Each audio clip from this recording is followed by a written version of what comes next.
And welcome back to the Constitutionals podcast. I'm your host, Chad White. If you didn't know, this is the premier podcast for the website, cpluscomedy.com.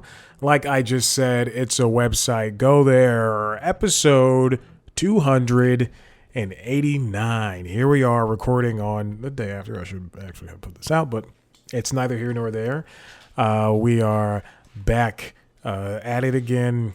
Full disclosure, came off of two comedian interviews in the past hour, and my voice is still not in top form, so I'm like 5 octaves higher than what I usually sound like. Also, I was at an evening workout on Wednesday, two of them that I screamed at, and so my voice is so I tried to have tea this morning where I thought that would help. And also I had to re-record LinkedIn logs. No joke. This is no joke. I recorded on Tuesday. I was about to put it out. I noticed 27 minutes in that the audio had stopped at 30 seconds. That's not a joke. So then I go, oh, you know what? I'm going to finish out the episode. I record with OBS. Usually that records audio as well with the video. It's never as good, but it is the same equipment. Hopefully I can just take it from there and edit from there. I open up VLC video media encoder. I encode the video from OBS. There's no audio. The Zoom is still plugged in. The Zoom H6 I've been using for years. The Blue Yeti is on. I'm getting noise from the not noise. I'm getting the sound from the microphone. And then so I go, you know what? I just have to re-record the episode. I'll do it tomorrow. A couple hours later, I'm sitting here checking email, as one does on the computer, and I still have everything open because I just got up because I was so frustrated. I still have everything open, and I say something in the mic, like I just say something, and the waveforms don't move anywhere, and I go, wait a minute. I take my little hand, my big old hand, and I touch the XLR cable that's plugged into the mic for the in the Zoom for the Blue Yeti, and I just kind of touch it, and it moves back into the Zoom, so it had been unplugged by me. Unfortunately, so I had to re-record the whole episode, and it was a good one too. No, it wasn't. 289, 3 minutes in. One of those minutes was the entire theme song. You might hear golf. You might hear golf on in the background. I am watching the RBC Heritage. Today is the same day that Pearl Jam released Dark Matter. Is that the name of the album? Dark Matter, I believe that's what it is. Let me look it up. It's on my phone. I downloaded it. I was listening to it at the gym. It is called Dark Matter. It's fantastic. I enjoyed it. And I've listened to it 3 times, twice at the gym, once because I was driving and I went, you know what? I was going to do my grocery shopping. I thought maybe Pearl Jam is going to have the album on their station on Sirius XM. And guess who was right? It was me. So there you go. I listened to it as I drove around, hitting my stores up. Trader Joe's, Target, Publix. And one of those stores, I went there for one thing because it was on BOGO. It was Publix. I went there for bread. I went there for Dave's Killer Bread. It's fantastic bread. I didn't want to spend $7 on it. It was BOGO at Publix. I said, might as well get it. Anyway, that's neither here nor there. It's very boring. Any Hoosers, that's what that was. Taylor Swift also dropped an album. Not just one. She dropped a double album. 15 more songs on top of the 16 she already dropped at midnight. That's crazy. I mean, good for her. I've yet to sit down with it because, again, I was busy. Grocery shopping. And then I had these 2 interviews. You'll see those in the future. There's also a couple more coming. If I'm correct, there's 3 more coming. One of them is with somebody I've spoken with before. And I'm excited to speak with that person again. Also, I might have just found the fifth story. Speaking of which, let's get into the stories. Disney wants a 24/7 streaming channels, wants a set of streaming. I've talked a lot today. They want a set of 24-hour streaming channels, 24/7, over there on Disney Plus. So imagine what's going on at Pluto TV. If you don't know, the Pluto TV website / app. You go there, you can watch. There's a Star Trek channel. There's a Pluto comedy movies channel. There's a SpongeBob SquarePants channel. Go to Paramount Plus. You'll find the same stuff. SpongeBob SquarePants channel, action movies channel, Star Trek channel.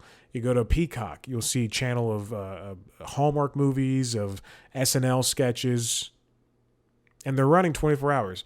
And they also have ads in them. But the most important part is that I don't think the Paramount Plus one does, because every time I've turned it on, it's always been in the middle of something, and if I leave it on, then it'll just be playing SpongeBob or Frasier or whatever. But more importantly, these things run as long as you have it on your television, and they have their own schedules, and sometimes they're themed. Like I said, for the Hallmark channel, the Hallmark movies channel, during the Christmas time, they play Christmas movies. Couldn't think of something because I said during the Christmas time. I'm flubbing all over the place. Now, this comes from Emma Roth over at The Verge. Disney reportedly wants to bring always-on channels to Disney Plus. That's a very succinct way of putting it. We're getting a revamped Disney Plus app. Well, we're already in the midst of it. Hulu on-demand stuff has been brought over. At some point, maybe they'll bring over ESPN Plus. Maybe they'll bring over some of the ESPN stuff when that new ESPN standalone streaming app premieres next year.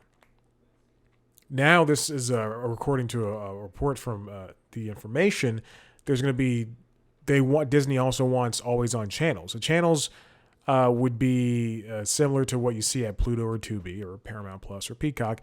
They could take away the choice in when it comes to what you want to watch. So they could have a Star Wars channel, just full of the stuff from the 70s, the Christmas stuff, the animated stuff, the movies, the Star Wars Rebels, which I just finished. It was a fantastic show.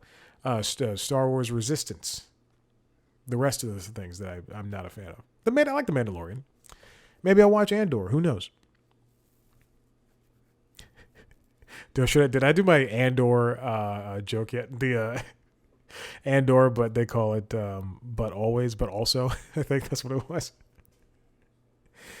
They could also have Marvel series, Avengers, Earth's Mightiest Heroes, all the 7 or 8 different Spider-Man shows, Spider-Man Unlimited, Spider-Man 90s, which was the prequel of Spider-Man Unlimited, the Josh Keaton one. So that's Spectacular Spider-Man, I believe. Spider-Man and His Amazing Friends. Oh, the other Spider-Man and Amazing Friends, the one from like the 60s, I think. That's 5. Let's see if I can do this. The one on MTV, which is the one of Spider-Man 2003, I think that's what it is. The one starring Drake Bell, I think that might be Ultimate Spider-Man as well. That's 7. Let's see how many Spider-Man TV shows there were. Spider-Man TV shows. I know I'm forgetting one. We got Spider-Man 94-98, Ultimate Spider-Man 2012 to 2017, Spider-Man's Amazing Friends from 81 to 83, not 60s. The animation was that bad, though. Spectacular Spider-Man, fantastic show, 2008-2009. Spider-Man: The New Adventures. I don't know what Your Friendly Neighborhood Spider-Man is. Avengers Assemble, which is not his. Superhero Squad show is not his either. How many Spider-Man shows have there been? Okay, so I'm on Wikipedia. Spidey Super Stories. This is a great way to do this. Which is from 74 to 77. Amazing Spider-Man, which is 77. Spider-Man, 78. That's a Japanese show. All right. Spider-Man 1967, which I was correct about. There was a 61. Okay. Spider-Man 1981. Spider-Man's Amazing Friends, 1981. Spider-Man 94, Spider-Man Unlimited 99, Spider-Man The New Animated Adventures 2003, Spectacular Spider-Man 2008, Ultimate Spider-Man 2012, Spider-Man 2017, which is the remodel, the revamp of Ultimate Spider-Man, Spidey's Amazing Friends, and there's a new show called Your Friendly Neighborhood Spider-Man. So in all those, there are 1, 2, 3, 4, 5, 6, 7, 8, 9, 10. And the new one's going to be 11. All right. Anyway, there's no details about when it could happen. But however, the rumored move aligns with Disney's goals of keeping viewers glued to its Disney Plus app, which now includes a title for Hulu. This is a lot of the free ad supported stuff are fast. This is kind of how you see things kind of going towards. Pluto and Tubi both have been doing exceptionally well for their segment when compared to people lopping off subscription services left and right. With the exception of Netflix, which seems to be it added 9 million people this past quarter, which is just astounding to me.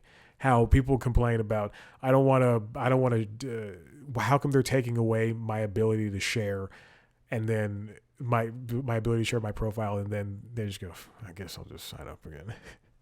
How could I miss Physical 100? I'm almost done. I watch things very slowly. I'm waiting for that Pop-Tart movie. I'm going to grab a box of Pop-Tarts. I'm going to sit down. I'm going to chop them up while I watch the movie. Tap, tap, tap, tap.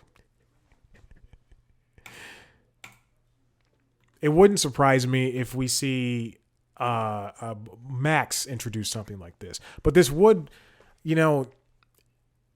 as much utility as this would add to your streaming platform, putting ads into it kind of diminishes what it is. But the idea that I can go to Peacock and just hit play on the only channel I would keep it on is SNL.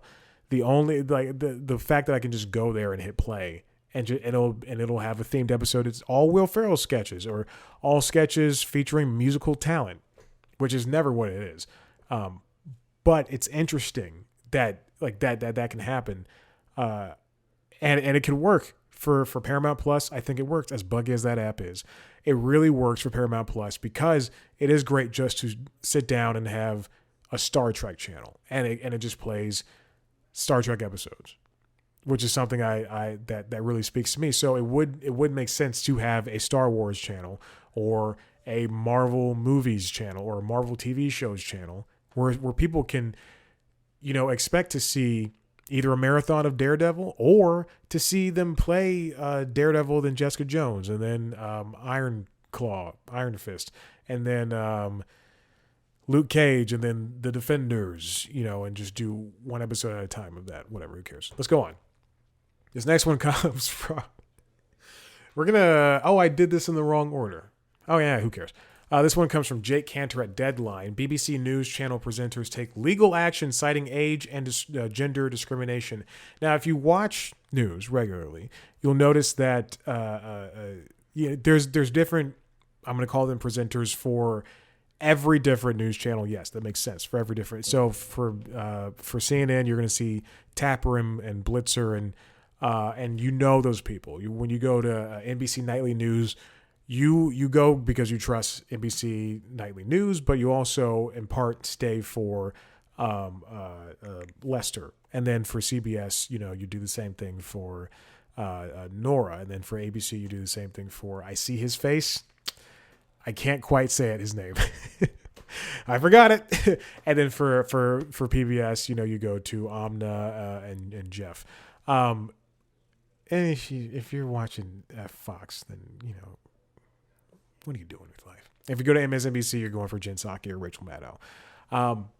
The thing is, or Ari, the thing is, if something happened and you just never saw, let's take Let's go to ABC. I'll pick someone ABC. And you never saw Stephanopoulos or Robin Roberts. You just one day they just disappeared and you didn't see her for a year. That would really stand out in your mind, and that would be something that is kind of not unfortunate. It is unfortunate for them, but it is you lose that place loses credibility. Good Morning America would lose credibility if Robin Roberts just disappeared for a year, and we saw her online, and she was posting everything, but we just never heard word about it. That's what happened at BBC with 5 presenters. One of them who I not know personally, but who I've seen because I watch BBC News.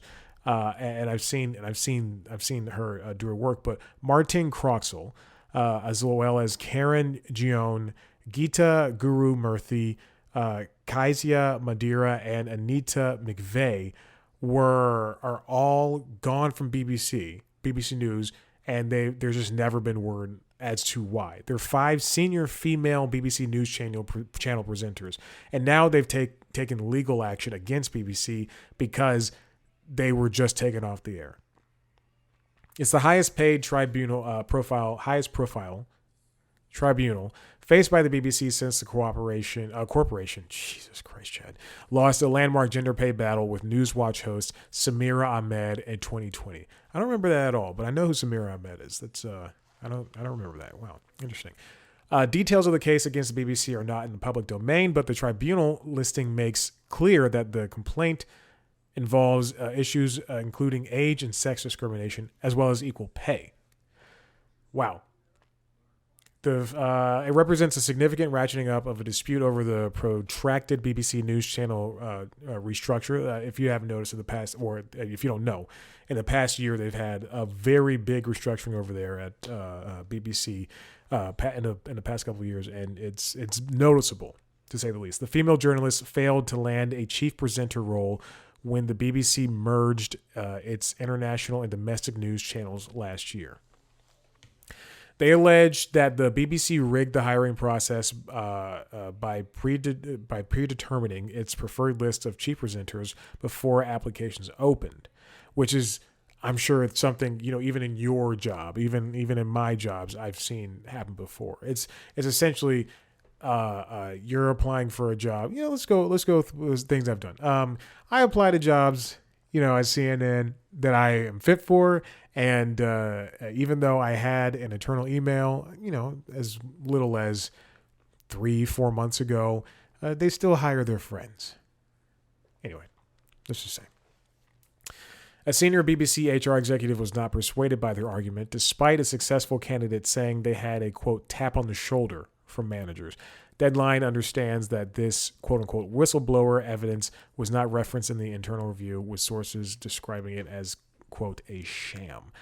It is, it's that is just something that is just disgusting to see. Disgusting is not the word I want to say, but it's what I could find in my brain at the moment. I had 2 interviews today. Hey, shut up.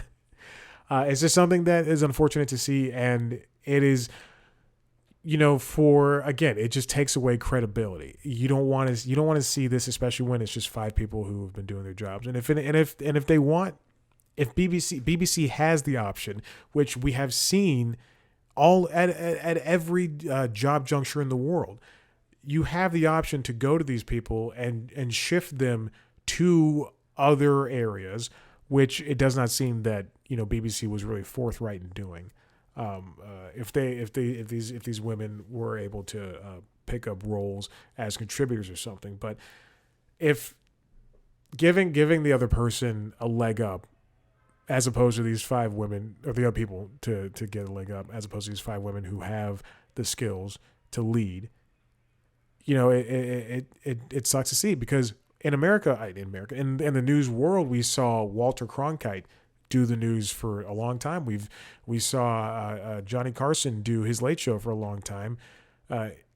Jimmy Fallon wants to do his late Tonight Show for as long as possible, and people can exist in these worlds. They just have to have the backing and the support around them. And these women definitely still have the skills to do so. So I don't know why that they have to be ushered off in the side like this. But BBC's loss. This next story comes from the New York Times, written by Nicole Sperling. Netflix's new film strategy. More about the audience, less about the auteurs. Netflix has been changing things in the past couple of days. I also want to reference this other news article that I literally just found as I was doing this episode. This comes from Alex Weprin. Netflix subscriber numbers fueled a decade of frenzied streaming bets. That chapter is over. So we've, as I mentioned in passing, Netflix is doing this. They're done with talking about their streaming numbers. They're done with talking about subscribing numbers, rather, and they can do this. They've cracked 270 million. We're gonna get milestones, so probably at 300 million, then that's when they're gonna announce everything. But from this point forward, they're not gonna talk about, hey, we've got 7 million new subscribers, or hey, we lost 10 million subscribers, because that is something that really affects stock price.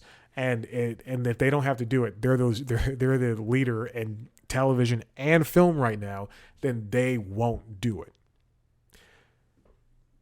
Those days are a thing of the past. Dan Lin arrived. This comes from the New York Times article.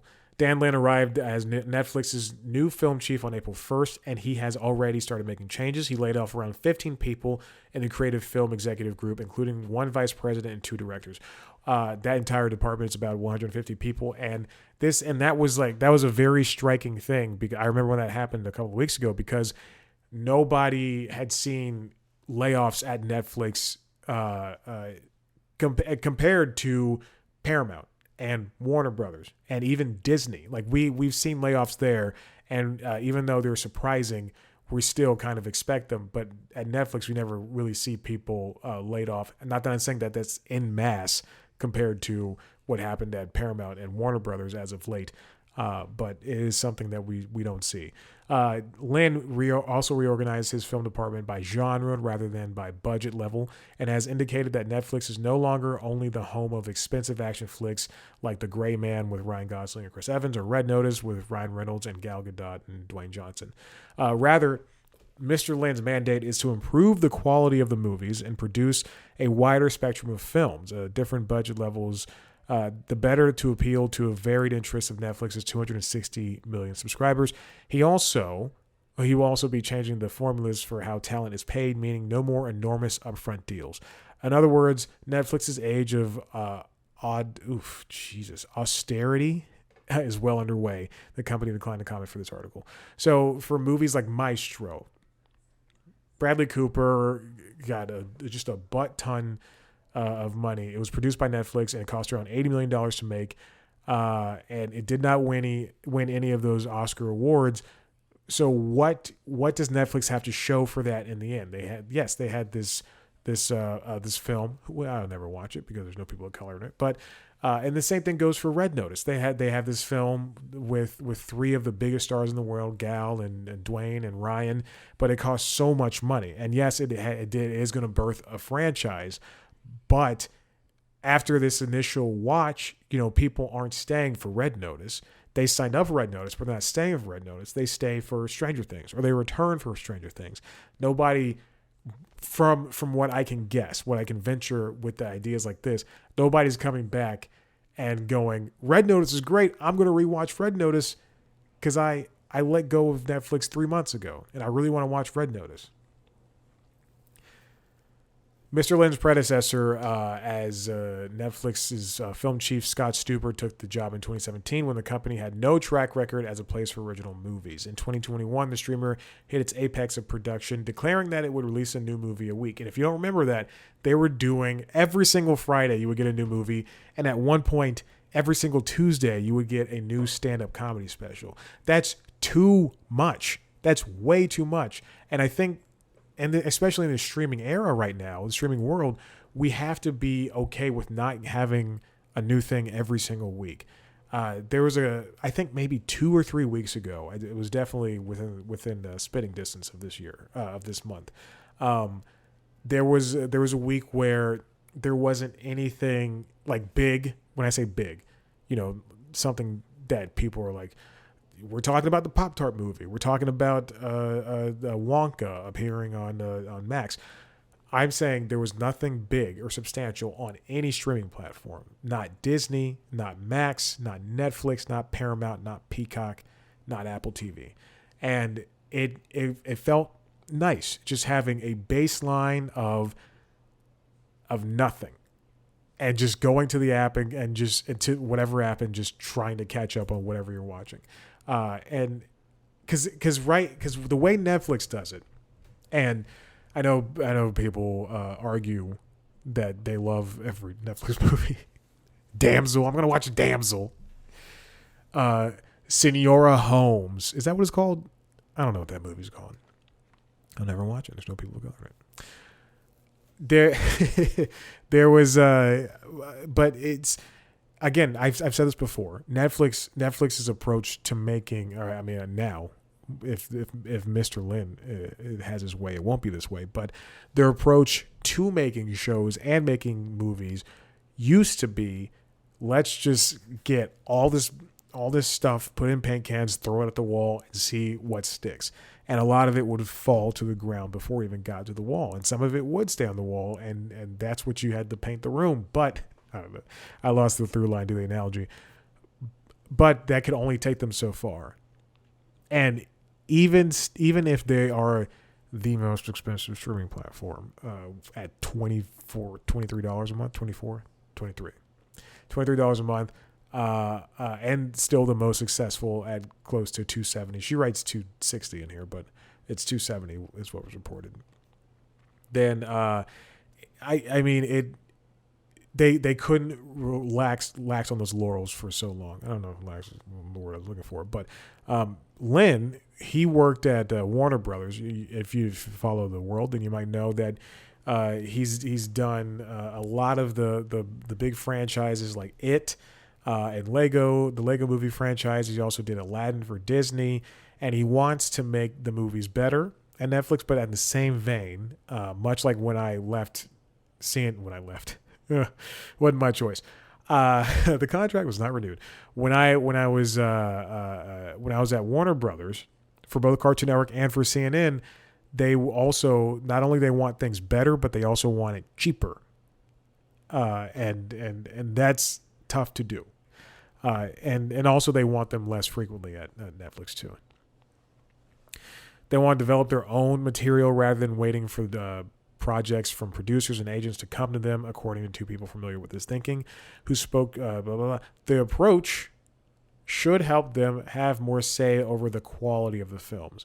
I mean, they do have say over things. I just that doesn't make sense to me, because oftentimes you'll hear someone who a director or producer go, "Oh, we were able to do whatever we wanted at Netflix," but if they want.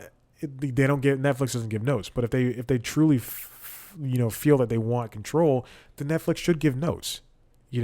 Warner gives notes, and that's just how TV and movies are made. But whether you give too many or whether it can be a collaborative effort, then that's up to you. You just have to give the notes when it makes sense,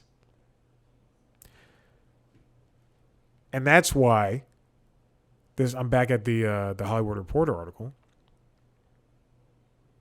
Netflix shares topped at $600, but that's in 2021 during the pandemic. We're in the height of the pandemic because everybody's at home watching stuff, and they trusted Netflix. They trusted Peloton.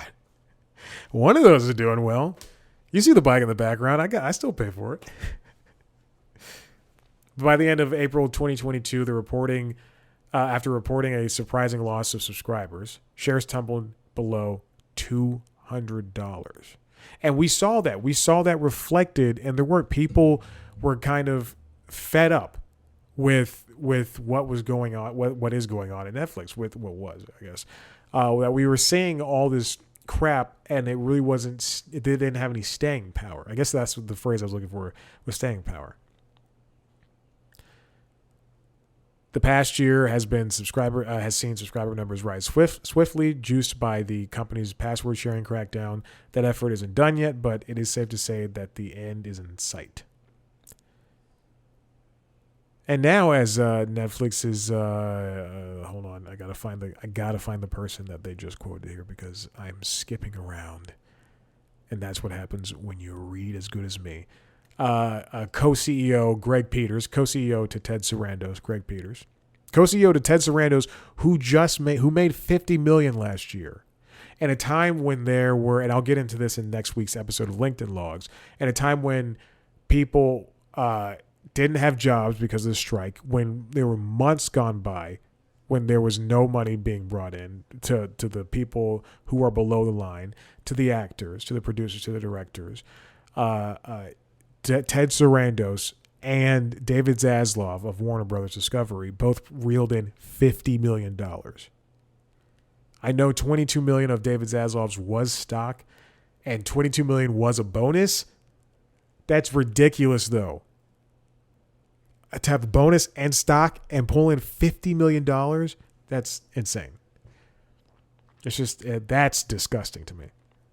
But as Greg Peters put it, yesterday, as of this recording, we've also evolved our pricing and plans with multiple tiers, different price points across different countries. I think those price points are going to become increasingly different. In other words, Netflix is going to change their previous strategy, lowering the cost of its service in some countries, maybe adding ads in others, and skewing both subscribers and other places in the process. All that means that the historical simple math that we all did, numbers of members times the monthly price, is increasingly less accurate in capturing the state of the business. So what he's saying is, if there's 100 million subscribers in the U.S. and they're all paying the average of $15.99, that doesn't equate to what's happening in Europe. And if there's 78 million subscribers over there and they're paying the equivalent of $18.99. We're not going to be silent on members as well. We'll periodically update when we grow and we hit certain milestones. We'll announce those. It's just not going to be part of the regular reporting. Apple did the same thing in 2018 when they stopped reporting on how many iPhones and Macs they sold. Now, in lieu of that, they announce how much money those have made. Netflix's ad tier is growing quickly, with executives predicting that it'll become a meaningful contributor to its bottom line in 2025. But what happens when they have to raise the prices on that? Because eventually they will.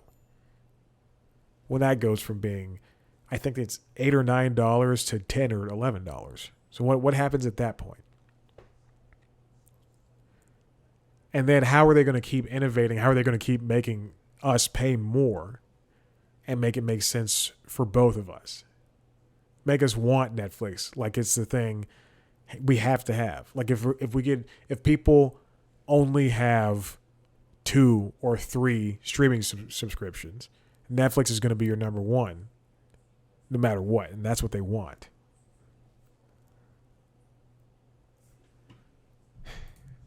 All right. I think that's a good place to stop for that one. And then, yeah, just leave it at that hanging. And this last one comes from James Hibbard over at The Hollywood Reporter. A24's new AI-generated Civil War ads generate controversy. Civil War is a fantastic movie. I saw it last week. I enjoyed my time with it. I'm not somebody who's going to tell you to go watch a movie. I'm not going to be like, oh, this is the thing that stands out, and you have to see this. But Alex Garland did a fantastic job. This is actually A24's fastest growing movie, fastest and biggest movie so far, I guess. But the most controversy out of this entire run has been there are 5 images that they've sent out, or at least I don't know how many, but there's 5 that are in this article that tease post-apocalyptic scenes in major United States cities that have been torn apart by the conflict. but they're all AI generated, and none of them are in the movie. The movie cost A24 around $50 million, and none of those scenes have ever appeared in the movie. People are pointing this out, and they're saying this is AI generated, and we don't appreciate this. There's backlash in the technology. The AI work also resulted in some notable geographic and landmark mistakes and a bit of a quote unquote uncanny valley weirdness. The ads were posted on Instagram, and they used as physical posters in a couple of locations. A source close to the movie said the images help imagine the nationwide impact of the film's fictional war. The source said these are AI images inspired by the movie. The entire movie is a big what if, and so we wanted to continue the thought on social, powerful imagery of iconic landmarks with that dystopian realism. And the first image I see here is the Sphere in Las Vegas is burned to a crisp, and you see the shell of it mostly covered in ash, as well as the rest of the city. It looks like it's been burned as well. And then the one under that is, I don't know where that is, Chicago, and it looks like there's a tower on fire, and there's a bunch of boats in the water all trying to escape under. This is again what people were fighting against in the strikes, is that we don't want to see this unfettered AI being used as a way to promote something without somebody getting paid, because they could take those photos and actually make something of it. And as I was talking, I was just thinking, hey, why don't we just use real things that are happening? There's refugees from Mexico, from all over the world, just sleeping on the streets of Atlanta, San Francisco, New York, Dallas, what have you. Why don't we use them in photos? There's a guy. I mean, I hate to say this, but a guy did set himself on fire in front of the Trump trial today in New York. That's something. You don't have to. I'm not saying use that, but there things have happened. Why don't you use that? Because we are kind of in a dystopian nightmare. The recent Late Night with the Devil controversy seems like the closest comparison, if an imperfect one. The IFC Films / Shudder release used AI to help create some title cards for the 1970s era late night talk show that's set in the film. The usage received strong backlash on social media. The film's directors Cameron and Colin Carnes defended the usage, saying, quote, in conjunction with our amazing graphics and design team, all of whom worked tirelessly to give this film the 70s aesthetic that we always imagined, we experimented with AI for 3 still images, which we edited further and ultimately appear as very briefly interstitials in the film. What doesn't make sense, I mean, okay, we're in this world where now AI is going to be used as a part of things that are being made. Whether it's a car that's going to be able to self-drive itself, or in a Samsung Galaxy phone where I can take a screenshot and circle to search if I want to do that. But that's what the strikes were for. They were competing against not only residuals, but also, and not only getting livelihoods for people, but also they didn't want AI to become this rampant thing that was easily be used. And we don't know to the extent they can say, these directors can say, we made AI create these images, and then we touched them up. We did what we could.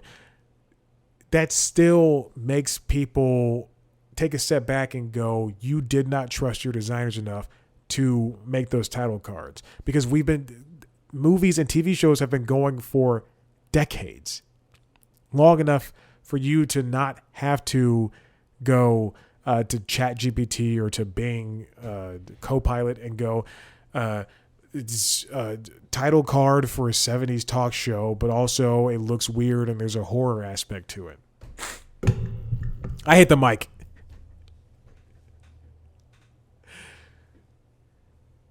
It seemed to work. Alex Garland also did the movie Ex Machina, which also was a movie about the dangers of AI. It's a fantastic film. I don't ever want to watch it again. It's very eerie, very scary. Not scary. Very horny. Anyway, that's all I want to talk about. Listen, if you like what you heard here, head to the website, cpluscomedy.com, where you can see me. I'm going to mention it one more time. Take a shot every time I mention it. Go back, re-listen to this episode, re-watch it. If you listen to it, watch it. If you watch it, listen to it. Take a shot every time I mention that I had 2 interviews before this. That's why my voice is hoarse. Of course. And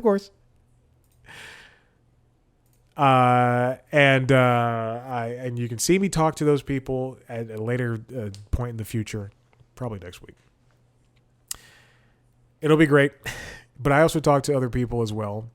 People in the industry, comedians, musicians, producers, directors, writers. Not always commodity people.